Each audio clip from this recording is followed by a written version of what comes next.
പ്രായം എത്രയായാലും ഒന്ന് നടക്കാൻ ആഗ്രഹിക്കാത്തവർ ലോകത്തെവിടെയും ഉണ്ടാവില്ല. ലോകമെമ്പാടുമുള്ള ജനങ്ങളെ ഏതാണ്ട് ഒരേ രീതിയിൽ അലട്ടുന്ന പ്രശ്നമാണ് മുട്ടുതേയ്മാനം. 45 കഴിഞ്ഞവർക്ക് മുട്ടുതേയ്മാനം കണ്ടുവരുന്നുണ്ട്. മുട്ടുതേയ്മാനം സംഭവിച്ചവർ മുട്ടുമടക്കാൻ പോലും കഴിയാതെ വീടിനുള്ളിൽ ഒതുങ്ങിക്കൂടേണ്ടി വരുന്ന അവസ്ഥയാകും. അത്തരം രോഗികളുടെ ജീവിതം തന്നെ മാറുന്ന വിധത്തിൽ നൂതന സാങ്കേതിക വിദ്യ ഉപയോഗിച്ചുള്ള ശസ്ത്രക്രിയ പ്രചാരം നേടിക്കഴിഞ്ഞു. കൃത്രിമ മുട്ട് മാറ്റിവെക്കുന്നതിനായി സാങ്കേതിക വിദ്യ സ്വന്തം പരീക്ഷണാടിസ്ഥാനത്തിൽ കണ്ടെത്തുകയും അതിൽ വിജയം കാണുകയും ചെയ്ത വ്യക്തിയാണ് ഡോക്ടർ പ്രേംകുമാർ. വടക്കാഞ്ചേരിയിലെ മാക്സ് കെയർ ഹോസ്പിറ്റലിലാണ് ഡോക്ടർ സർവീസ്. ഇവരുടെ ഈ സേവനം എന്നെ കേൾക്കുന്ന നിങ്ങൾക്ക് ആർക്കെങ്കിലും ആവശ്യമുണ്ടെങ്കിൽ ഡോക്ടറെ കോണ്ടാക്ട് ചെയ്യണം. അങ്ങനെ നിങ്ങളുടെ ബുദ്ധിമുട്ടുകൾ മാറ്റട്ടെ. ഞാൻ എൻ്റെ ജീവിതത്തിൽ എത്ര ചിന്തിക്കാറുള്ളൂ, ഞാൻ കാരണം ഒരു മനുഷ്യന്റെ ബുദ്ധിമുട്ടുകൾ മാറ്റാൻ പറ്റിയാൽ, എല്ലാ ബുദ്ധിമുട്ടും അവന്റെ മാറ്റാൻ നമുക്ക് പറ്റില്ല, ഒരു ബുദ്ധിമുട്ടെങ്കിലും മാറ്റാൻ രണ്ടെണ്ണം മാറ്റല്ലേ,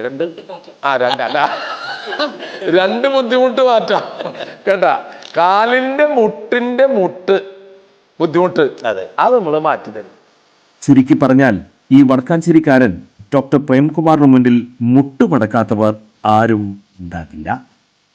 ലോക കിഡ്നി ദിനത്തോടനുബന്ധിച്ച് കിഡ്നി ഫെഡറേഷൻ ഓഫ് ഇന്ത്യയുടെയും വടക്കാഞ്ചേരി നഗരസഭ ഡിവിഷൻ 41 വികസന സമിതിയുടെയും നേതൃത്വത്തിൽ മുണ്ടത്തിക്കോട് തട്ടുകട നടത്തുന്ന കിഡ്നി അസുഖമുള്ള ആളും കണ്ണു കാണാത്ത ആളുമായ കുട്ടേട്ടനെയും കുടുംബത്തെയും ആദരിച്ചു. Division councillor K Ajith Kumar അധ്യക്ഷത വഹിച്ചു. കണ്ണിന് കാഴ്ച നഷ്ടപ്പെട്ടു.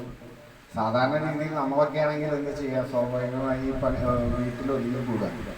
പക്ഷേ സ്വന്തം അധ്വാനത്തിൻ്റെ ഭാഗമായി ജീവിക്കണം എന്നുള്ള ദൃഢനിശ്ചയത്തിൻ്റെ ഭാഗമായിട്ടാണ് ഇവിടെ ഈ ആൻറ്റിയൊക്കെ ഒരുപാട് പേര് അതിനെ സഹായിച്ചിട്ടുണ്ട്.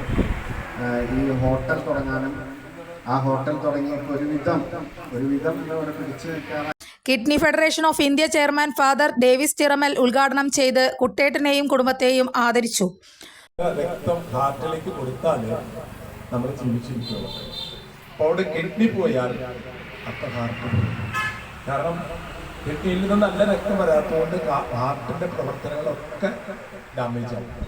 ഹാർട്ടിൽ നിന്ന് കിട്ടിയിട്ട് വേണം എല്ലാ അവയവങ്ങൾക്കും രക്തം കിട്ടാൻ.